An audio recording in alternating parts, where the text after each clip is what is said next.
Good morning, dear students. I'm Sandhya, Department of Economics. എല്ലാവരും happy അല്ലേ? സുഖമല്ലേ? Okay, fine. നമ്മൾ ഇന്ന് ഡിസ്കസ് ചെയ്യാൻ പോകുന്നത് ഗാന്ധിസ് ഇക്കണോമിക് തോട്ട് എന്ന് പറയുന്ന നിങ്ങളുടെ സബ്ജക്റ്റിന്റെ സിലബസ് ആണ്. ഓക്കെ, അപ്പോ ഈ ഒരു വീഡിയോയിലൂടെ നിങ്ങൾക്ക് ഏകദേശം നമ്മൾ ഈ ഒരു ബുക്കിൽ മൊത്തത്തിൽ എന്താ പഠിക്കാൻ പോണ എന്നുള്ളതിനെ കുറിച്ചുള്ള ഒരു ഓവറോൾ ഐഡിയ കിട്ടുന്നതാണ്. ഓക്കെ, അപ്പൊ നമ്മുടെ ടോപ്പിക്കിന്റെ സബ്ജക്റ്റിന്റെ പേര് എന്ന് പറയുന്നത് ഗാന്ധിസ് ഇക്കണോമിക് തോട്ട് എന്നാണ്. ഓക്കെ, അപ്പൊ ഈ ഒരു നമ്മുടെ സിലബസിൽ നമ്മൾ പഠിക്കുന്നത് മെയിൻ ആയിട്ടും 4 ബ്ലോക്ക് ആയിട്ടാണ് ചാപ്റ്റേഴ്സ് നമ്മൾ പഠിക്കുന്നത്. ഓക്കെ, എത്ര ബ്ലോക്ക് ആയിട്ടാണ്? 4 ബ്ലോക്ക് ആയിട്ടാണ് നമ്മൾ പഠിക്കുന്നത്. ഒരു ബ്ലോക്കിൽ 4 യൂണിറ്റ് വെച്ചിട്ട് അങ്ങനെ മൊത്തം 16 യൂണിറ്റുകളാണ് നമുക്ക് ഡിസ്കസ് ചെയ്യാനുള്ളത്. Okay, now let's go to the first block. First ബ്ലോക്കിൽ നമ്മൾ പഠിക്കുന്നത് മെയിനായിട്ടും 4 മോഡ്യൂൾ ആണെന്ന് പറഞ്ഞു. അതായത് ഇക്കണോമിക്സ് എന്ന് പറയുന്ന സബ്ജക്റ്റിന്റെ ബേസിക് കൺസെപ്റ്റുകളാണ് ഈ ഒരു മോഡ്യൂളിൽ നമ്മൾ ഉൾപ്പെടുത്തിയിരിക്കുന്നത്. Okay, basics, critics, indigenous and external influences and encounter with colonialism and poverty. അപ്പൊ നമുക്കിനി ഈ ഓരോ യൂണിറ്റുകളും ഡീറ്റെയിൽഡ് സിലബസ് ആയിട്ട് നമുക്ക് പോവാം. അതിൽ ഫസ്റ്റ് യൂണിറ്റിന്റെ പേര് എന്ന് പറയുന്നത് ഏതാണ്? ബേസിക്സ് ഓഫ് മോഡേൺ ഇക്കണോമിക്സ് എന്ന് പറയുന്ന ഒരു യൂണിറ്റ് ആണ്. ഓക്കെ, അപ്പൊ ഇതിൽ നമ്മൾ പഠിക്കുന്ന മെയിൻ ആയിട്ടും ഇൻട്രൊഡക്ഷൻ പാർട്ടാണ്. അപ്പൊ എന്താണ് ഇക്കണോമിക്സ് എന്ന് പറയുന്ന സബ്ജക്ട്, അതിന്റെ എയിംസ് ആൻഡ് ഒബ്ജക്റ്റീവ്സ്, അത് പഠിക്കുന്നത് കൊണ്ടുള്ള യൂസേജ് കാര്യങ്ങളൊക്കെയാണ് നമ്മൾ ഈ ഒരു യൂണിറ്റിൽ ഡിസ്കസ് ചെയ്യുന്നത്.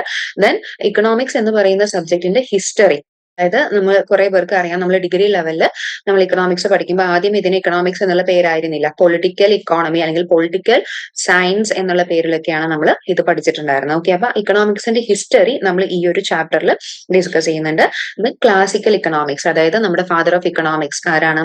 നമുക്ക് എല്ലാവർക്കും അറിയാം, ആഡം സ്മിത്ത് ആണ്. അപ്പൊ ആഡം സ്മിത്ത് എന്ന് പറയുന്നത് under classical school of economics ആണ്. ഓക്കെ, അപ്പൊ ലാനൽ റോബിൻസ്, ആൽഫ്രഡ് മാർഷൽ, ഈ പറയുന്ന ഇക്കണോമിസ്റ്റുകളുടെ തിയറി, അവരുടെ ഫേമസ് ആയിട്ടുള്ള അവരുടെ ബുക്ക് പബ്ലിഷ് ചെയ്ത ഇയർ, അങ്ങനെയുള്ള കാര്യങ്ങളെല്ലാം നമ്മൾ ഈ ഒരു ചാപ്റ്ററിൽ ഡിസ്കസ് ചെയ്യും.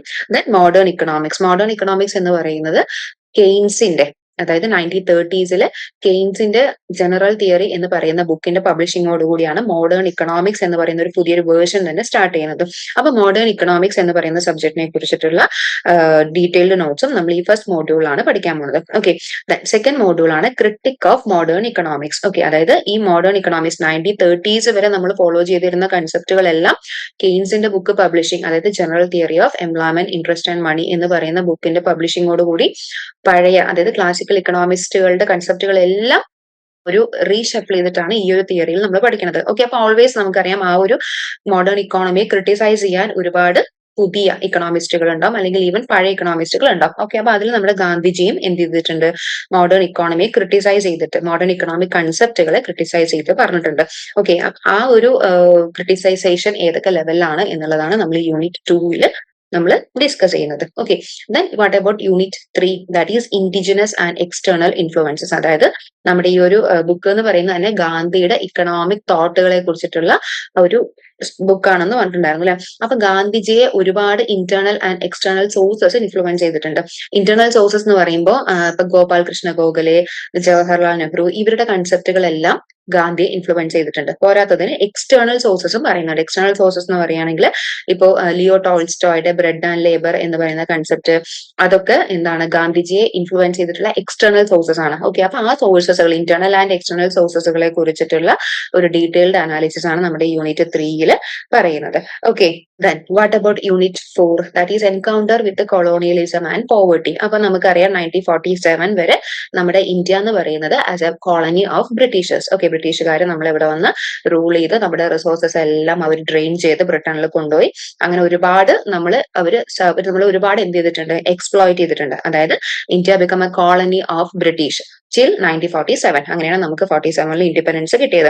അപ്പൊ കൊളോണിയലിസം ആ ടൈമിൽ ഇന്ത്യൻസ് പോവേർട്ടി, അൺഎംപ്ലോയ്മെന്റ്, എക്സ്പ്ലോയിറ്റേഷൻ ഇതെല്ലാം ഫേസ് ചെയ്തിട്ടുണ്ട്. അപ്പൊ ഇതിനെതിരെ ഗാന്ധിയുടെ കൺസെപ്റ്റുകൾ, ഗാന്ധിയുടെ വ്യൂ പോയിന്റ് എന്താണ് എന്നുള്ളതിനെ കുറിച്ചിട്ടുള്ള ഒരു അനാലിസിസ് ആണ് നമ്മുടെ ഈ യൂണിറ്റ് 4 പറയുന്നത്. പിന്നെ അതുമല്ല, ഗാന്ധിജി സൗത്ത് ആഫ്രിക്കയിലായിരുന്നു ഇന്ത്യയിൽ വരണതിന് മുന്നേ.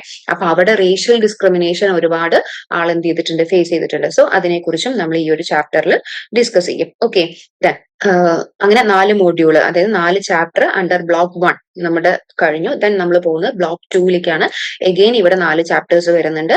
That is bread and labour, self Reliance and self sufficiency, trusteeship, preference, utilities and wants. Okay, ഈ 4 യൂണിറ്റുകളാണ് നമ്മുടെ ബ്ലോക്ക് 2 വരുന്നത്. അതില് bread and labour first concept ആണ്. അപ്പൊ നമ്മൾ പറഞ്ഞിട്ടുണ്ടായിരുന്നു ബ്രെഡ് ആൻഡ് ലേബർ എന്ന് പറയുന്നത് ലിയോ ടോൾസ്റ്റോയുടെ ഫേമസ് ആയിട്ടുള്ള ഒരു ബുക്കാണ്. അതായത് ബ്രെഡ് എന്ന് പറയുന്നത് ഫുഡിനെ ഇൻഡിക്കേറ്റ് ചെയ്യുന്ന ഒരു ലെറ്റർ ആണ്. ദെൻ ലേബർ എന്ന് പറയുന്ന വർക്ക് ഫോഴ്സ്. ഓക്കെ, അപ്പൊ ഇത് രണ്ടുമായി ബന്ധപ്പെട്ടിട്ട്, അതായത് ലേബേഴ്സിന് മിനിമം വേജ് കൊടുക്കണം, അവരുടെ ബേസിക് നീഡ് ആയിട്ടുള്ള ഫുഡ് സാറ്റിസ്ഫൈ ചെയ്യാൻ പറ്റുന്ന രീതിയിലുള്ള വേജ് ആയിരിക്കണം അവർക്ക് കൊടുക്കേണ്ടത് എന്നുള്ള രീതിയിലുള്ള എക്സ്പ്ലനേഷൻ ആണ് ലിയോ ടോൾസ്റ്റോയ് ഈ ഒരു കൺസെപ്റ്റിലൂടെ, ഈ ഒരു ബുക്കിലൂടെ പറഞ്ഞിരിക്കുന്നത്. പിന്നെ ടോൾസ്റ്റോയുടെ അഭിപ്രായത്തിൽ 2 ടൈപ്സ് ഓഫ് ലേബേഴ്സ് ഉണ്ട്. That is manual labour and intellectual labour. Manual labour എന്ന് പറയുകയാണെങ്കിൽ physical activity of a man is considered as a labour. Then intellectual labour എന്ന് പറയുന്നത് ബുദ്ധി ഉപയോഗിച്ച് ചെയ്യുന്ന ജോലികൾ. രണ്ടുപേരും, അതായത് ബോത്ത് മാനുവൽ ആൻഡ് ഇന്റലക്ച്വൽ, രണ്ടുപേരും എന്താണ്? ലേബേഴ്സ് ആണ്. രണ്ടുപേർക്കും കിട്ടുന്ന റിട്ടേൺ എന്താണ്? വേജ് ആണ്. ഓക്കെ, അപ്പൊ ആ രീതിയിലുള്ള ഒരു ഡിഫറൻസിയേഷൻ ഒക്കെ ഇതില് ലിയോ ടോൾസ്റ്റോയ് എക്സ്പ്ലെയിൻ ചെയ്തിട്ടുണ്ട്. ഓക്കെ, അപ്പൊ ആ കാര്യങ്ങളാണ് നമ്മൾ യൂണിറ്റ് 5 പഠിക്കുന്നത്. പിന്നെ വേറൊരു പ്രധാനപ്പെട്ട കൺസെപ്റ്റ് ആണ് value in use and value in exchange. നമുക്കറിയാം യൂസ് ചെയ്യുമ്പോൾ കിട്ടുന്ന വാല്യൂ, അതുപോലെ എക്സ്ചേഞ്ച് ചെയ്യുമ്പോൾ കിട്ടുന്ന വാല്യൂ. ഓക്കെ, വാല്യൂ ഇൻ യൂസിന് നമ്മൾ എക്സാമ്പിൾ പറയാം വാട്ടർ ആണ്. ഓക്കെ, അത് നമുക്ക് എക്സ്ചേഞ്ച് ചെയ്യുമ്പോൾ വലിയ യൂസ് ഒന്നുമില്ല, പക്ഷെ നമുക്ക് ഒരു ദിവസം വെള്ളം ഇല്ലാണ്ടിരുന്നാൽ അവസ്ഥ എന്താണ് അല്ലെ? അപ്പൊ വാല്യൂ ഇൻ യൂസ് ഉള്ള കമോഡിറ്റി എന്ന് പറയുന്നത് വാട്ടർ ആണ്. അതുപോലെ വാല്യൂ ഇൻ എക്സ്ചേഞ്ച് എന്ന് പറയുമ്പോൾ ഈ പറയുന്ന പ്രീഷ്യസ് മെറ്റൽസ്, ഗോൾഡ്, ഡയമണ്ട്, ഇതൊക്കെയാണ് വാല്യൂ ഇൻ എക്സ്ചേഞ്ച്. അത് നമുക്ക് യൂസ് ചെയ്യുന്നതുകൊണ്ട് പ്രത്യേകിച്ച് വാല്യൂ ഒന്നും കിട്ടാനില്ല അല്ലെ? ഇങ്ങനെയുള്ള 2 ടൈപ്പ് ഓഫ് കമോഡിറ്റീസ് നമ്മൾ ഇവിടെ എക്സ്പ്ലെയിൻ ചെയ്യുന്നുണ്ട്. ദെൻ 6th മോഡ്യൂൾ ആണ് ഏത്? Self Reliance and self sufficiency എന്ന് പറയുന്നത്. ഓക്കെ, അപ്പൊ ഈ 2 കൺസെപ്റ്റുകളും മഹാത്മാഗാന്ധിജിയുടെ ബേസിക് തിയറീസ് ആണ്, ബേസിക് ഐഡിയാസ് ആണ്. സെൽഫ് റിലയൻസ് എന്ന് എന്താണ്? നമ്മൾ സ്വന്തം കാലിൽ നിൽക്കുക, നമ്മൾ സെൽഫ് സഫിഷ്യന്റ് ആവുക എന്നൊക്കെ പറയില്ലേ? അപ്പോ നമ്മൾ 1947 വരെ നമ്മളെ ബ്രിട്ടീഷുകാരുടെ കോളനി ആയിരുന്നു നമ്മൾ പറഞ്ഞിട്ടുണ്ടായിരുന്നു അല്ലെ? അപ്പൊ ആ സമയത്ത് നമ്മൾ സെൽഫ് സഫിഷ്യന്റ് ആണോ? ഒരിക്കലല്ല. എല്ലാറ്റിനും നമ്മൾ അവരെ ഡിപ്പെൻഡ് ചെയ്യുക, അങ്ങനെയൊക്കെയാണ് അല്ലെ? അപ്പൊ എന്താണ് സെൽഫ് സഫിഷ്യൻസി? ദാറ്റ് ഈസ് സ്വദേശി, സ്വധർമ്മ, സ്വഭാവ എന്ന് പറയുന്ന കൺസെപ്റ്റുകളെല്ലാം നമ്മൾ ഈ ഒരു ചാപ്റ്റർ ഡിസ്കസ് ചെയ്യും. സ്വദേശി നമുക്ക് ഓൾറെഡി അറിയാം, നമ്മൾ നേരത്തെ പഠിച്ചിട്ടുണ്ട്. അതായത് using our own commodity produced in our country അല്ലെ? നമ്മുടെ രാജ്യത്തിനകത്ത് ഉൽപ്പാദിപ്പിച്ച സാധനങ്ങൾ മാത്രം യൂസ് ചെയ്യുക. അപ്പൊ സ്വദേശി പഠിക്കുന്ന കൂട്ടത്തിൽ തന്നെ നമ്മൾ ബോയ്ക്കോട്ട് ഓഫ് ഫോറിൻ ഗുഡ്സ് എന്ന് പറയുന്ന ഒരു കൺസെപ്റ്റും പഠിച്ചിട്ടുണ്ട്. അതായത് വിദേശ രാജ്യങ്ങളിൽ നിന്ന് വന്ന ഗുഡ്സ് എല്ലാം ബഹിഷ്കരിക്കുക, അതൊന്നും യൂസ് ചെയ്യാതെ നമ്മുടെ രാജ്യത്തിനകത്ത് പ്രൊഡ്യൂസ് ചെയ്ത ഗുഡ്സ് മാത്രം യൂസ് ചെയ്യുക എന്നുള്ളൊരു കൺസെപ്റ്റ് ആണ് സ്വദേശിയിൽ പറയുന്നത്. ദെൻ സ്വധർമ്മ, സ്വഭാവ, ഇതെല്ലാം അതുമായി റിലേറ്റഡ് ആയിട്ടുള്ള കൺസെപ്റ്റുകളാണ്. ഇതെല്ലാം നമ്മൾ ഈ ഒരു 6th ചാപ്റ്ററിൽ പഠിക്കും. എന്ന് വെച്ചാൽ സ്വദേശി എന്ന് പറഞ്ഞാൽ നമ്മൾ നോട്ട് അഗെയിൻസ്റ്റ് ഫോറിൻ ട്രേഡ് അല്ല, അത് സ്പെസിഫൈ ചെയ്ത് പറയുന്നുണ്ട്. അതായത് ഫോറിൻ ട്രേഡ്, ഫോറിൻ ട്രാൻസാക്ഷൻ എല്ലാം നമുക്ക് വേണം, പക്ഷെ നമ്മൾ കൂടുതൽ ഫോക്കസ് ചെയ്യേണ്ടത് എന്തിനാണ്? സ്വദേശി ഗുഡ്സിനാണ്. ഓക്കെ, അപ്പൊ ആ ഒരു മറ്റേ സെൽഫ് സഫിഷ്യൻസ് ആൻഡ് സെൽഫ് റിലയൻസി എന്ന് പറയുന്ന ആ ഒരു കൺസെപ്റ്റുകൾ എന്താണ് എന്നുള്ളതാണ് നമ്മൾ ഈ ഒരു ചാപ്റ്ററിൽ പഠിക്കുന്നത്. Okay, then 7th one trusteeship. Trusteeship എന്ന് പറഞ്ഞാൽ എന്താണ്? നമ്മൾ പറയാറുണ്ട് ഇന്ന ആള് ഇന്ന കമ്പനിയുടെ ട്രസ്റ്റിയാണ്, ഇന്ന ആള് ഇന്നതിന്റെ ട്രസ്റ്റിയാണ് എന്ന് പറയില്ല. ട്രസ്റ്റി എന്ന് പറഞ്ഞാൽ വെൽത്ത് ഓൺ ചെയ്യുന്ന ആളെയാണ് നമ്മൾ എന്ത് പറയാം? ട്രസ്റ്റി എന്ന് പറയാം. അത് അവരുടെ തന്നെ വെൽത്ത് ആവണം എന്നില്ല. ഓക്കെ, അപ്പൊ ആ ഒരു അതായത് അൺലിമിറ്റഡ് വെൽത്ത് ഉള്ള ഒരാളുടെ ട്രസ്റ്റിയിൽ മെമ്പർ ആയി കഴിഞ്ഞാൽ നമ്മൾ ആ ഒരു വെൽത്തിന്റെ മെമ്പർ ആവുകയാണ്. പക്ഷെ നമ്മൾ ആ ഒരു വെൽത്ത് എന്തിനാ യൂസ് ചെയ്യണത്? ഒരിക്കലും നമ്മുടെ നല്ലതിന് വേണ്ടിയിട്ടല്ല, കോമൺ പീപ്പിളുടെ നല്ലതിന് വേണ്ടിയിട്ട് നമ്മൾ സോഷ്യൽ സർവീസ് ഒക്കെ ചെയ്യില്ലേ? ആ ഒരു കൺസെപ്റ്റിനെയാണ് ഇവിടെ എന്ത് പറയുന്നത്? ട്രസ്റ്റിഷിപ്പ് എന്ന് പറയുന്നത്. ഓക്കെ, അതായത് actually owner of the wealth ആയിരിക്കും, പക്ഷെ that is used for the welfare of the common people. അതാണ് എന്ത് പറയുന്നത്? അതായത് ട്രസ്റ്റിഷിപ്പ് എന്ന് പറയുന്ന കൺസെപ്റ്റിനോട് പറയുന്നത്. ഈ ഒരു കൺസെപ്റ്റ് ആദ്യമായിട്ട് കൊണ്ടുവന്ന ആളാണ് ഗാന്ധിജി എന്ന് പറയുന്നത്. ഓക്കെ, അപ്പൊ ട്രസ്റ്റിഷിപ്പ് കൺസെപ്റ്റ് എന്താണ്, എന്തിനാണ് ഇത് യൂസ് ചെയ്യുന്നത്, അതിന്റെ പോസിറ്റീവ്സ് എന്താണ്, അതിന്റെ റിഫ്ലക്ഷൻസ് ചെയ്തവരെ എത്തി എന്നുള്ള കാര്യങ്ങളെല്ലാം നമ്മൾ ഈ ചാപ്റ്ററിൽ പഠിക്കും. ഓക്കെ, യൂണിറ്റ് 8, അതായത് 2nd ബ്ലോക്കിലെ ലാസ്റ്റ് ചാപ്റ്റർ. ഇവിടെ പറയുന്നത് preference, utility and wants. Okay, as an economic student നമുക്ക് എല്ലാവർക്കും അറിയാം എന്താണ് പ്രിഫറൻസ്, എന്താണ് യൂട്ടിലിറ്റി, എന്താണ് വാണ്ട് എന്ന് അല്ലെ? അതായത് want satisfying power of A commodity is known as utility അല്ലെ? അതായത് നമ്മൾ എന്തൊരു വസ്തു നമ്മൾ വാങ്ങി ഉപയോഗിക്കുകയാണ്, അത് ഈറ്റിംഗ് അപ്പ് മാത്രമല്ല, നമ്മൾ ഒരു 5 രൂപ കൊടുത്ത് ഒരു പെന്ന് വാങ്ങിയാലും നമുക്ക് എഴുതുമ്പോൾ കിട്ടുന്ന ആ സാറ്റിസ്ഫാക്ഷൻ ഉണ്ടല്ലോ, അതിനെയാണ് നമ്മൾ എന്ത് പറയാ? യൂട്ടിലിറ്റി എന്ന് പറയാ. നമ്മൾ ഇക്കണോമിക്സ് പഠിച്ചു തുടങ്ങുമ്പോൾ തന്നെ നമ്മൾ പഠിക്കുന്നുണ്ട് എന്ത്? ഹ്യൂമൻ വാണ്ട്സ് എന്ന് പറയുന്നത് അൺലിമിറ്റഡ് ആണ്, പക്ഷെ റിസോഴ്സസ് ആണെങ്കിൽ ലിമിറ്റഡ് ആണ് അല്ലെ? സോ ഈ ലിമിറ്റഡ് റിസോഴ്സസ് ഉപയോഗിച്ച് എങ്ങനെ മനുഷ്യന്റെ അൺലിമിറ്റഡ് വാണ്ട്സ് നമുക്ക് സാറ്റിസ്ഫൈ ചെയ്യാം എന്നുള്ളതിനെ കുറിച്ചിട്ടുള്ള തിയറീസ് നമ്മൾ ഒരുപാട് ഡിഗ്രി ലെവൽ ആൻഡ് +2 ലെവലിൽ പഠിച്ചിട്ടുണ്ട്. ഓക്കെ, അപ്പൊ അതിനെ കുറിച്ചിട്ടുള്ള ഡീറ്റെയിൽഡ് അതിന്റെ ഒരു എക്സ്ട്രാ വേർഷൻ ആയിട്ടാണ് നമ്മളിവിടെ ഈ ഒരു ചാപ്റ്ററിൽ പഠിക്കുന്നത്. ഓക്കെ, അങ്ങനെ ബ്ലോക്ക് 2 അവിടെ തീർന്നു. Then again we go to block 3. Block 3യിൽ ഇൻഡസ്ട്രിയലൈസേഷൻ അല്ലെങ്കിൽ വില്ലേജ് ഇൻഡസ്ട്രീസ് റിലേറ്റഡ് ആയിട്ടുള്ള ചാപ്റ്റേഴ്സ് ആണ് ഇവിടെ 4 പറയുന്നത്. That is machinery and industrialization, economics of non violence, khadi and village industries and Gandhi and economist. Okay, നമുക്ക് 9ാമത്തെ ആ ഒരു സിലബസിലേക്ക് പോയാലോ. ഇതിൽ എന്താ പറയുന്നത്, അതായത് മിഷൻ അല്ലെങ്കിൽ മിഷനറി അല്ലെങ്കിൽ ഇൻഡസ്ട്രിയലൈസേഷൻ ഇതൊക്കെ ഇന്ത്യയിൽ വന്നത് വലിയൊരു ചേഞ്ച് ആയിട്ടാണ് അല്ലെങ്കിൽ വലിയൊരു ടേണിംഗ് പോയിന്റ് ആയിട്ടാണ് നമ്മൾ കൺസിഡർ ചെയ്യുന്നത്. കാരണം നമുക്ക് എല്ലാവർക്കും അറിയാം India is an agrarian economy അല്ലെ. ഇങ്ങനെ ഒരു അഗ്രേറിയൻ ഇക്കോണമിയിൽ മെഷീൻസും ഇൻഡസ്ട്രീസും വന്നതോടുകൂടി അതെങ്ങനെയാണ് നമ്മുടെ ഇന്ത്യൻസിന്റെ പീപ്പിളിനെ എഫക്ട് ചെയ്തത്, പോസിറ്റീവ് ആയിട്ടാണോ നെഗറ്റീവ് ആയിട്ടാണോ, മാൻ വേഴ്സസ് മെഷീൻ എന്നുള്ള കൺസെപ്റ്റുകളൊക്കെ നമ്മളിവിടെ പഠിക്കുന്നുണ്ട്. ഓക്കെ, മെഷീൻസ് വന്നത് നമുക്ക് നല്ലത് തന്നെയാണ്, പക്ഷെ അതുകൊണ്ട് ഒരുപാട് ലേബേഴ്സിനെ അത് നെഗറ്റീവായിട്ട് എഫക്ട് ചെയ്തിട്ടുണ്ട്. ഹൗ, ഇതെല്ലാം നമ്മൾ ഇവിടെ പഠിക്കുന്നുണ്ട്. ഓക്കെ, പിന്നെ ഇൻഡസ്ട്രീസ് എന്ന് പറയുന്നത് വൺ ടൈപ്പ് ഓഫ് ഇൻഡസ്ട്രി മാത്രമല്ല. നമുക്കറിയാം സ്മോൾ മീഡിയം ഇൻഡസ്ട്രീസ് ഉണ്ട്, അതുപോലെ തന്നെ കോട്ടേജ് ഇൻഡസ്ട്രീസ് ഉണ്ട്, വെസ്റ്റേൺ ഇൻഡസ്ട്രീസ് ഉണ്ട്, അതുപോലെ ഗാന്ധിജിയുടെ വ്യൂ അബൌട്ട് ഇൻഡസ്ട്രിയലൈസേഷൻ ഇതെല്ലാം നമ്മൾ ഇവിടെ പഠിക്കുന്നുണ്ട്. ഈ ഒരു 9th ചാപ്റ്ററിൽ, അതായത് ഇൻഡസ്ട്രിയുടെ A to Z എല്ലാവരുടെ കൺസെപ്റ്റുകളും ടൈപ്പ് ഓഫ് ഇൻഡസ്ട്രീസും എല്ലാം നമ്മൾ ഈ ഒരു ചാപ്റ്ററിൽ ഡിസ്കസ് ചെയ്യാം. ഓക്കെ, 10th ചാപ്റ്റർ ആണ് economics of non violence. What is mean by non violence? Whose introduced the concept of non violence? Of course നമുക്കറിയാം ആരുടെ കൺസെപ്റ്റ് ആണ്, ഗാന്ധിജിയുടെ കൺസെപ്റ്റ് ആണ്. Okay, that is using non violent method for attaining our object അല്ലെ. നമുക്ക് freedom Gandhiji വാങ്ങിച്ചു തന്നത് തന്നെ ഈ നോൺ വയലന്റ് മൂവ്മെന്റ്സിലൂടെയാണ്. അതായത് കത്തി, പിക്കാസോ, ഗണ്ണ് ഇതൊന്നും യൂസ് ചെയ്യാതെ സമാധാനപരമായിട്ടുള്ള രീതിയിൽ നമ്മൾ നമ്മുടെ ആവശ്യങ്ങൾ നേടിയെടുക്കുകയാണെങ്കിൽ ആ ഒരു രീതിയാണ് നമ്മൾ എന്ത് പറയാ, നോൺ വയലൻസ് എന്ന് പറയുന്നത്. അപ്പൊ നോൺ വയലൻസ് എന്ന് പറയുന്ന കൺസെപ്റ്റിന്റെ ഡീറ്റെയിൽഡ് എക്സ്പ്ലനേഷൻ ആണ് നമ്മൾ ഇവിടെ പഠിക്കാൻ പോകുന്നത്. Then types of rule, that is imperialism, urbanization, capitalism. Imperialism എന്നൊക്കെ പറഞ്ഞു കഴിഞ്ഞാൽ എന്താണ്, അതായത് ആ ഒരു കോളനൈസേഷൻ, ആ ഒരു ഡോമിനൻസ് ഇതെല്ലാമാണ് ഇമ്പീരിയൽ ഫോം ഓഫ് ഗവൺമെന്റിൽ നമ്മൾ പഠിക്കുന്നത്.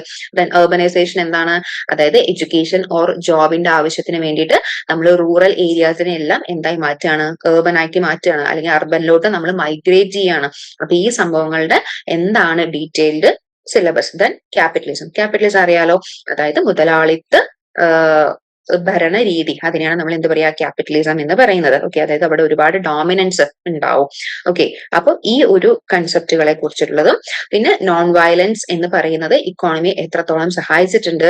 എഗെയിൻ ഇവിടെ bread and labour, khadi, spinning wheel, khadi എന്നൊക്കെ പറയുന്ന വില്ലേജ് ഇൻഡസ്ട്രീസ് ആണെന്ന് നമ്മൾ പറഞ്ഞിട്ടുണ്ടായിരുന്നു. ഓക്കെ, അപ്പൊ ആ സംഭവങ്ങൾ, പിന്നെ ഡീസെൻട്രലൈസേഷൻ അത് നെക്സ്റ്റ് നമ്മളൊരു മോഡ്യൂൾ ആയിട്ട് പഠിക്കുന്നുണ്ട്. അപ്പൊ ഈ സംഭവങ്ങളെല്ലാമാണ് ഏതിൽ പഠിക്കുന്നത്, 10th ചാപ്റ്ററിൽ നമ്മൾ പഠിക്കണത്. ഓക്കെ, ദെൻ ഇത് കൂടാതെ വില്ലേജ് സ്വരാജ്, ട്രസ്റ്റിഷിപ്പ് നമ്മൾ നേരത്തെ പറഞ്ഞിട്ടുണ്ടായിരുന്നു അല്ലെ. ദെൻ നോൺ വയലന്റ് സ്ട്രൈക്സ് എന്താണ്, സത്യാഗ്രഹം എന്താണ്, ഈ കാര്യങ്ങളെല്ലാം നമ്മൾ ഈ ഒരു ചാപ്റ്ററിൽ ഡിസ്കസ് ചെയ്യും. Okay, then khadi and village industries തൊട്ട് മുന്നേ നമ്മൾ പറഞ്ഞു അല്ലെ. ഖാദി ആൻഡ് വില്ലേജ് ഇൻഡസ്ട്രീസ് എന്നൊക്കെ പറഞ്ഞു കഴിഞ്ഞാൽ വില്ലേജുകളെ ബേസ് ചെയ്തിട്ട് അല്ലെങ്കിൽ റൂറൽ ഏരിയകളെ ബേസ് ചെയ്തിട്ടുള്ള സ്മോൾ ഇൻഡസ്ട്രീസിനെയാണ് നമ്മൾ ഖാദി ഇൻഡസ്ട്രീസ്, കോട്ടേജ് ഇൻഡസ്ട്രീസ്, അതുപോലെ പോട്ടറി മേക്കിംഗ്, ക്ലേ മേക്കിംഗ്, ഹാൻഡിക്രാഫ്റ്റുകൾ ഇതെല്ലാം ഇതിൽ പെടും, വില്ലേജ് ഇൻഡസ്ട്രീസിൽ പെടും. ഓക്കെ, ഇതെല്ലാം ആസ് എ പാർട്ട് ഓഫ് സ്വദേശി സർവോദയാണ്. ഓക്കെ, അപ്പൊ ഈ ഒരു വില്ലേജ് ബേസ്ഡ് ഇൻഡസ്ട്രീസ്, അതുപോലെ സ്പിന്നിങ് വീല്, ഖാദി അങ്ങനെയുള്ള സംഭവങ്ങൾ, ഹാൻഡ്ലൂംസ്, വീവിംഗ് ഇതെല്ലാം എന്താണ്, എങ്ങനെയാണ് ഗാന്ധിജിയുടെ കൺസെപ്റ്റ്, ഇതിനെ കുറിച്ചൊക്കെ എന്താണ് മെയിൻ ആയിട്ട് നമ്മൾ ഗാന്ധിയുടെ ഓവറോൾ കൺസെപ്റ്റുകളാണ് നമ്മൾ ഈ ഒരു ബുക്കിൽ പഠിക്കുന്നത്. ഓക്കെ, അപ്പൊ ഈ കൺസെപ്റ്റുകളെല്ലാം what about the opinion of Gandhi in terms of these points അതാണ് നമ്മൾ ഇവിടെ പഠിക്കുന്നത്. Okay, then Gandhian economist. നമ്മൾ ഹെഡിങ് ഒക്കെ ഗാന്ധിയൻ ഇക്കണോമിസ്റ്റ് എന്നാ കൊടുത്തത്, പക്ഷെ ഫോട്ടോസ് മറ്റ് പലരുടെയാണ്, നിങ്ങൾ ശ്രദ്ധിച്ചിട്ടുണ്ടാവും. ഓക്കെ, അതായത് ഇവിടെ എന്താ ഉദ്ദേശിക്കുന്നത് വെച്ചാൽ ഗാന്ധിയുടെ കുറെ കൺസെപ്റ്റുകൾ ഉണ്ടല്ലോ. ഇപ്പൊ സ്വദേശി, സ്വധർമ്മ, സ്വഭാവ, അതുപോലെ സ്പിന്നിങ് വീല്, കോട്ടേജ് ഇൻഡസ്ട്രീസ് ഇതെല്ലാം ഗാന്ധിയുടെ കൺസെപ്റ്റുകളാണെന്ന് പറഞ്ഞു. ഇതിനെ ഫോളോ ചെയ്ത മറ്റ് ആൾക്കാർ ആരൊക്കെയാണ്, അവരൊക്കെയാണ് ഈ കുമരപ്പ, ഷുമാച്ചർ, മേത്ത, ശ്രീമന്നാരായൺ ഇവരൊക്കെ. അപ്പൊ ഇവരൊക്കെ എങ്ങനെയാണ് ഗാന്ധിജിയുടെ കൺസെപ്റ്റുകളെ ഫോളോ ചെയ്തിരിക്കുന്നത്, എങ്ങനെയാണ് ഇവരുടെ തിയറികളിലാണെങ്കിലും ഇവരുടെ ലൈഫിലാണെങ്കിലും ഗാന്ധിയുടെ കൺസെപ്റ്റുകൾ ഇവർ അഡോപ്റ്റ് ചെയ്തത്, അങ്ങനെയുള്ള കാര്യങ്ങളാണ് നമ്മൾ ഈ യൂണിറ്റ് 12 പഠിക്കുന്നത്. ഓക്കെ, അപ്പൊ അങ്ങനെ നമ്മുടെ 3rd ബ്ലോക്കും തീരാണ്. ഓക്കെ, ദെൻ ഈ ബ്ലോക്ക് 4ൽ പഠിക്കുന്ന decentralisation, agrarian economy, sustainable economy and paradox of development. Okay, അപ്പൊ ഇത്രയും കാര്യങ്ങളാണ് ബ്ലോക്ക് 4ൽ നമ്മൾ പഠിക്കുന്നത്. എന്താണ് ഡീസെൻട്രലൈസേഷൻ? നമ്മൾ ഹിസ്റ്ററിയിലും പൊളിറ്റിക്സിലും ഇക്കണോമിക്സിലും ഒരേപോലെ പഠിക്കുന്ന കൺസെപ്റ്റ് ആണ് ഡീസെൻട്രലൈസേഷൻ. ഡീസെൻട്രലൈസേഷൻ എന്ന് പറഞ്ഞാൽ power distribution between different blocks of A country. Okay, നമുക്കറിയാം നമ്മുടെ രാജ്യത്ത് ഒരു സെൻട്രൽ ഗവൺമെന്റിന്റെ കുറേ സ്റ്റേറ്റ് ഗവൺമെന്റുകൾ ഉണ്ട്, അതിലും അധികം ലോക്കൽ ഗവൺമെന്റ്സ് ഉണ്ട്. അപ്പൊ power distribution between these 3 level, അതിനെയാണ് നമ്മൾ എന്ത് പറയാ, ഡീസെൻട്രലൈസേഷൻ എന്ന് പറയുന്നത്. പിന്നെ ഈ ഡീസെൻട്രലൈസേഷൻ എന്ന് പറയുന്ന കൺസെപ്റ്റ് പോസിറ്റീവ്സ് ആണോ നമ്മുടെ രാജ്യത്ത് കൊണ്ടുവന്നത്, നെഗറ്റീവ്സ് ആണോ കൊണ്ടുവന്നത്, ഇതിനോട് ഗാന്ധിയുടെ അഭിപ്രായം കണ്ടോ, എല്ലാവരുടെയും ആര് വരുന്നുണ്ട്, നമ്മുടെ ഗാന്ധിജി വരുന്നുണ്ട്. ഓക്കെ, പിന്നെ ഇപ്പോ ഇന്ത്യയിലെ പ്രസന്റ് സിനാരിയോ എന്താണ്, ഡീസെൻട്രലൈസേഷൻ എന്ന് പറയുന്ന കൺസെപ്റ്റിനെ കുറിച്ചിട്ടുള്ള പ്രസന്റ് സിനാരിയോ എന്താണ്, അതും നമ്മൾ എവിടെ പഠിക്കുന്നുണ്ട്, ഈ ഒരു ഡീസെൻട്രലൈസേഷൻ എന്ന് പറയുന്ന ചാപ്റ്ററിൽ പഠിക്കുന്നുണ്ട്. ഓക്കെ, ദെൻ നെക്സ്റ്റ് പറയുന്നത് അഗ്രേറിയൻ ഇക്കോണമി ആൻഡ് കോപ്പറേറ്റീവ്സ്. നമുക്കറിയാം ഇന്ത്യയിൽ ഈവൻ ഇപ്പൊ പോലും ഒരു 60% ആളുകളും ഏത് സെക്ടറിലാണ് ഡിപ്പെൻഡ് ചെയ്തിരിക്കുന്നത്, അഗ്രികൾച്ചർ സെക്ടറിലാണ് ഡിപ്പെൻഡ് ചെയ്തിരിക്കുന്നത്. ഓക്കെ, അപ്പൊ അഗ്രികൾച്ചർ സെക്ടറിൽ അവരെ സപ്പോർട്ട് ചെയ്യാൻ വേണ്ടി കുറേ സംഭവങ്ങൾ നമ്മുടെ ഇന്ത്യയിൽ കൊണ്ടുവന്നിട്ടുണ്ട് as A part of Gandhi's concept. Okay, അത് എന്തൊക്കെയാണ്, അതായത് agriculture credit society, agriculture marketing, agriculture bank, agrarian performance of an Indian economy, ഇതെല്ലാം നമുക്ക് എവിടെ പഠിക്കാൻ പറ്റും, ഈ പറയുന്ന യൂണിറ്റ് 14 പഠിക്കാൻ പറ്റും. ഓക്കെ, അതുപോലെ തന്നെ ഫാർമേഴ്സ് സൂയിസൈഡ് ഒക്കെ ഒരുപാട് ഉണ്ടായിട്ടുണ്ട്. അപ്പൊ അതിന്റെ റീസൺസ് എന്താണ്, അതിനുള്ള സൊല്യൂഷൻ എന്താണ്, ഇതെല്ലാം ആര് പറഞ്ഞു തന്നിട്ടുണ്ട് നമുക്ക്, ഗാന്ധിജി ഈ ഒരു ബുക്കിലൂടെ നമുക്ക് പറഞ്ഞു തന്നിട്ടുണ്ട്. Okay, then agricultural cooperative societies എന്താണ്, ക്രെഡിറ്റ് സ്ട്രക്ചർ എന്താണ്, ഇതെല്ലാം. ഓക്കെ, നെക്സ്റ്റ് നമ്മൾ പഠിക്കാൻ പോകുന്നത് സസ്റ്റൈനബിൾ ഇക്കോണമി. സസ്റ്റൈനബിൾ ഇക്കോണമി അല്ലെങ്കിൽ സസ്റ്റൈനബിൾ ഡെവലപ്മെന്റ് എന്ന് പറഞ്ഞാല്, ഓക്കെ, സിമ്പിൾ ആയി പറയുകയാണെങ്കിൽ satisfying present wants without sacrificing future. Okay, അതായത് നമ്മൾ പറയില്ലേ, നമ്മൾ എന്ത് യൂസ് ചെയ്യുമ്പോഴും നാളേക്കും കൂടി കരുതി വെക്കണം എന്ന് കോമൺ നമ്മുടെ കൊളോക്കിയൽ ലാംഗ്വേജിൽ പറയുകയാണെങ്കിൽ അതേ സാധനം തന്നെയാണ് സസ്റ്റൈനബിൾ ഡെവലപ്മെന്റ്. അതായത് നമ്മളൊക്കെ ഇന്നത്തെ പ്രസന്റ് ജനറേഷനിൽ പെട്ട ആൾക്കാരാണ്. അപ്പൊ നമ്മൾ പ്രകൃതിയിലുള്ള ഒരു റിസോഴ്സസ് യൂസ് ചെയ്യുമ്പോൾ നമുക്ക് ശേഷം ആളുകൾ ഇനിയും ഇവിടെ ജീവിക്കാനുണ്ട് എന്നുള്ള ഒരു ബോധത്തോടു കൂടി നമ്മൾ റിസോഴ്സസ് യൂസ് ചെയ്യണം, റിസോഴ്സസ് പ്രിസർവ് ചെയ്യണം എന്ന് പറയുന്ന കൺസെപ്റ്റിനെയാണ് സസ്റ്റൈനബിൾ ഇക്കോണമി എന്ന് പറയുന്നത്. ഓക്കെ, ഈ സസ്റ്റൈനബിൾ ഇക്കോണമി സോഷ്യൽ ജസ്റ്റിസും ഈക്വൽ ആയിട്ട് നമ്മൾ കൊണ്ടുപോകേണ്ട ഒരു കാര്യമാണ്. ഓക്കെ, അപ്പൊ അതിനെ കുറിച്ചിട്ടുള്ള ഡീറ്റെയിൽഡ് നോട്ട്സ് ആണ് നമ്മൾ ഇവിടെ ഈ ഒരു ചാപ്റ്ററിൽ പഠിക്കുന്നത്. ഓക്കെ, ദെൻ നെക്സ്റ്റ് 16th, അപ്പൊ ഗാന്ധിയുടെ എക്കോണമിയെ കുറിച്ചാണ് നമ്മൾ ഈ 15th യൂണിറ്റ് വരെ പഠിച്ചിരിക്കുന്നത്. ഇനി ഗാന്ധിയുടെ ഡെവലപ്മെന്റ് കൺസെപ്റ്റുകൾക്ക് എഗെയിൻസ്റ്റ് ആയിട്ട് ഒരു തിയറി ഉണ്ട്, ദാറ്റ് ഈസ് ദാസ് ക്യാപിറ്റൽ. ഇതാരാന്ന് അറിയോ, ഈ ഫോട്ടോയിൽ കൊടുത്തിരിക്കുന്നത് ആരാണ്, കുറച്ച് പേർക്കെങ്കിലും അറിയായിരിക്കും, കാൾ മാർക്സ്. ഓക്കെ, കാൾ മാർക്സിന്റെ ദാസ് ക്യാപിറ്റൽ എന്താണ്, ക്യാപിറ്റലിസം എന്താണ്, അതിനെ കുറിച്ചൊക്കെയുള്ള കൺസെപ്റ്റുകളാണ് ഇവിടെ പറയുന്നത്, ഈ പറയുന്ന ചാപ്റ്ററിൽ പറയുന്നത്. അതായത് അവിടെ exploitation of labours by capitalist people, അതായത് ലേബേഴ്സിനെ കൂടുതൽ വർക്കിംഗ് അവേഴ്സ് കൊടുക്കുക, അവർക്ക് കുറച്ച് വേജ് കൊടുക്കുക, അങ്ങനെ അവരെ എക്സ്പ്ലോയിറ്റ് ചെയ്യുക, അതിൽ നിന്ന് നമ്മൾ പ്രോഫിറ്റ് ഉണ്ടാക്കുക, ഈ പറയുന്ന കൺസെപ്റ്റുകളൊക്കെ ഏതിൽ പറയുന്നുണ്ട്, ഈ ഒരു ചാപ്റ്ററിൽ നമ്മൾ ഡിസ്കസ് ചെയ്യുന്നുണ്ട്. അതായത് ഗാന്ധിയുടെ കൺസെപ്റ്റുകളെ കുറിച്ചും ഗാന്ധി മോഡൽ ഓഫ് ഡെവലപ്മെന്റിനും ഓൾട്ടർനേറ്റീവ് ആയിട്ട് അല്ലെങ്കിൽ ഇതിന് എഗെയിൻസ്റ്റ് ആയിട്ട്, പാരഡോക്സ് എന്ന് പറഞ്ഞാൽ തന്നെ ഇതിന് എഗെയിൻസ്റ്റ് ആണ്. ഓക്കെ, ആ ഒരു തിയറീസ് ഒന്നും ഫോളോ ചെയ്യാത്ത രീതിയിലുള്ള ഡെവലപ്മെന്റ് എന്ന് പറയുന്ന ഒരു കൺസെപ്റ്റ് കൊണ്ടുവന്ന ആളാണ് ആര്, കാൾ മാർക്സ് എന്ന് പറയുന്നത്. അപ്പൊ കാൾ മാർക്സിന്റെ ഈ തിയറീസ് ആണ് നമ്മൾ മെയിൻ ആയിട്ട് എന്ത് ചെയ്യുന്നത്, ഈ ഒരു ചാപ്റ്ററിൽ നമ്മൾ പഠിക്കുന്നത്. ഓക്കെ, അപ്പോ ഗാന്ധിയുടെ ഓൾട്ടർനേറ്റീവ് കൺസെപ്റ്റുകളാണ് നമ്മൾ ഇവിടെ പഠിക്കുന്നത്. അതായത് that is last chapter. Okay, അപ്പൊ ഈ ഒരു 16 ചാപ്റ്ററിലും 15 ചാപ്റ്ററും നമ്മൾ പഠിക്കുന്നത് ഗാന്ധിയുടെ കൺസെപ്റ്റുകൾ about sufficient economic ruling style, അതിനെ കുറിച്ചാണ് നമ്മൾ ഇവിടെ മെയിൻ ആയിട്ടും പഠിക്കുന്നത്. ദെൻ 16th ചാപ്റ്റർ മാത്രമേ ഉള്ളൂ ഗാന്ധിയുടെ മോഡൽ ഓഫ് ഡെവലപ്മെന്റിന് എഗെയിൻസ്റ്റ് ആയിട്ട് അല്ലെങ്കിൽ അതിലൊന്നും പെടാത്ത രീതിയിൽ എങ്ങനെ ഡെവലപ്മെന്റ് അറ്റൈൻ ചെയ്യാം എന്നുള്ളത് കൺസെപ്റ്റ്, ദാറ്റ് ഈസ് കാൾ മാർക്സിന്റെ ദാസ് ക്യാപിറ്റൽ എന്ന് പറയുന്ന ഒരു ബുക്ക്, അതിനെ കുറിച്ചാണ് നമ്മൾ ഇവിടെ മെയിൻ ആയിട്ടും പഠിക്കുന്നത്. ഓക്കെ, അപ്പൊ ഈ ഒരു 16 ചാപ്റ്ററിലൂടെ നമ്മൾ ഈ ഒരു സിലബസ് മൊത്തം കവർ ചെയ്യും. അപ്പൊ മാക്സിമം എല്ലാവരും വീഡിയോ കാണുക, സപ്പോർട്ട് ചെയ്യുക, സബ്സ്ക്രൈബ് ചെയ്യുക. ദെൻ നമുക്ക് എല്ലാവർക്കും അറിയുന്ന ഒരു കാര്യമാണ്, ഇന്നത്തെ സൊസൈറ്റിയിൽ എഡ്യൂക്കേഷൻ എന്ന് പറയുന്നതാണ് മോസ്റ്റ് പവർഫുൾ വെപ്പൺ. ഓക്കെ, അപ്പോൾ എഡ്യൂക്കേഷൻ കിട്ടുക എന്ന് പറയുന്നത് നമ്മുടെ ലൈഫ് ടൈം അസറ്റ് ആണ്. അപ്പൊ എല്ലാവരും നന്നായി പഠിക്കുക. എന്ത് ഡൗട്ട്സ് ഉണ്ടെങ്കിലും കമന്റ് ബോക്സിൽ മെൻഷൻ ചെയ്യാം, ഞാൻ കാണുന്ന സമയത്ത് അത് നമ്മൾ റിപ്ലൈ ചെയ്യുന്നതായിരിക്കും. മാക്സിമം സപ്പോർട്ട് നിങ്ങൾക്ക് ഞങ്ങളുടെ ഭാഗത്ത് നിന്ന് എല്ലാം ഉണ്ടാവും. നിങ്ങൾക്ക് ആകെയുള്ള ഒരു ഡ്യൂട്ടി എന്ന് പറയുന്നത് എന്താണ്, വൃത്തിയായിട്ട് പഠിച്ചു പോവുക എന്നുള്ളതാണ്. അപ്പൊ എല്ലാവർക്കും all the best. Thank you, thanks a lot, bye bye.